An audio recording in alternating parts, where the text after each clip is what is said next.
Why are Indian accents hard to understand in English at times? Let's take a closer look. Hey guys, this is Jeff of Fluent American taking a look at Indian accents in American English pronunciation and also kind of looking at the reasons why so many native speakers and also people learning English often struggle with accents from like Bengali and Hindi. And there's a couple different reasons for this, but we're going to be focusing on 5 today, starting with speed. A very good evening to everyone here. So one thing you'll notice there is that it's just said a little bit too quickly. Remember that English is a stress-timed language. I know we say it all the time, but this is really something that's important for rhythm. When a word is stressed, it's going to be held longer, and the pitch is also going to be a little bit higher. So make sure that those two things are happening. For instance, in this original clip, what would have been helpful would have been holding the vowel sound in big and evening. So again, like big, good evening, big, good evening. Notice again, really holding that E in evening just a little bit longer. A very good evening to everyone here. Again, stressing a word, hold it a little bit longer.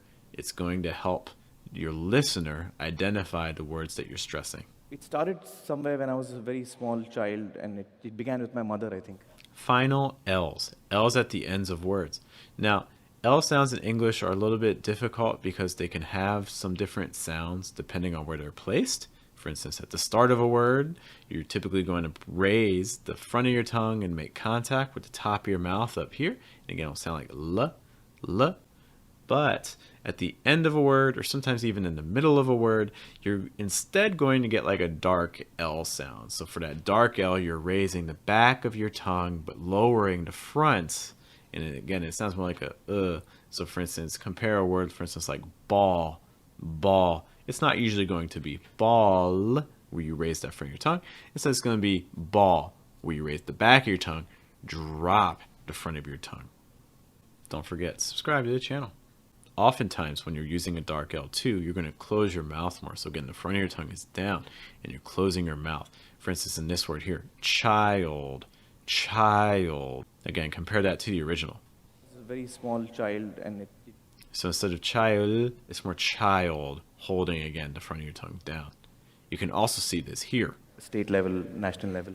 Level, level. So instead of level, more level, lowering that front of your tongue. My mother's been a big influence on me. TH sounds are always tricky. Some things you want to keep in mind. I know a lot of students are taught that you should kind of put your tongue in between your teeth, like a th, th, and that's fine. You can do it that way.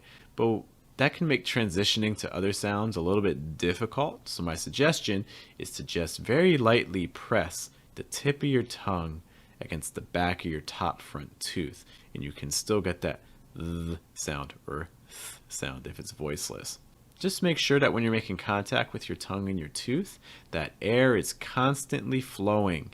If you press too hard, it's going to become like a T sound or a D sound, like mutter or mother, but it's mother, mother. You want to hold it and make sure air is constantly flowing. Mother. My mother's been a big influence on me.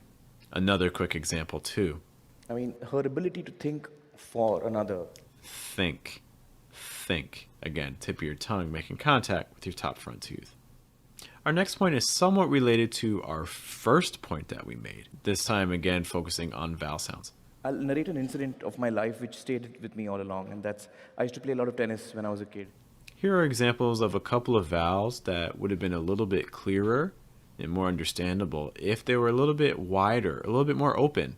This A sound, for instance, what you want to do is you want to lower the back of your tongue to make sure enough air gets through your mouth. The front of your tongue will be slightly raised. And again, like A. For instance, stayed, stayed, or play, play. Make sure that the back of your tongue is down enough so that enough air can get through. Something that can be helpful. If you have a hard time getting the back of your tongue down, you can try opening your mouth a little bit wider. A. I'll narrate an incident of my life which stayed with me all along, and that's I used to play a lot of tennis when I was a kid.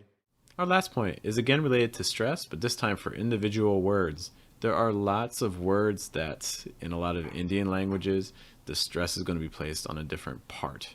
But in American English, you're going to hear the stress placed in a different section of the word. For instance, here. My mother's been a big influence on me. Influence.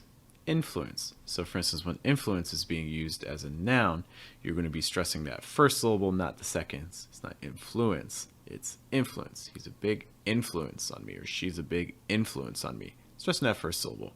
Hey guys, looking for corrections for your pronunciation mistakes every day? Check out our Telegram group. Visit patreon.com/fluentamerican. My mother's been a big influence on me. It may sound minor, but there are lots of other words and situations where having the stress on the wrong syllable can make it really difficult to understand. Here are some more words that are typically mispronounced or misstressed.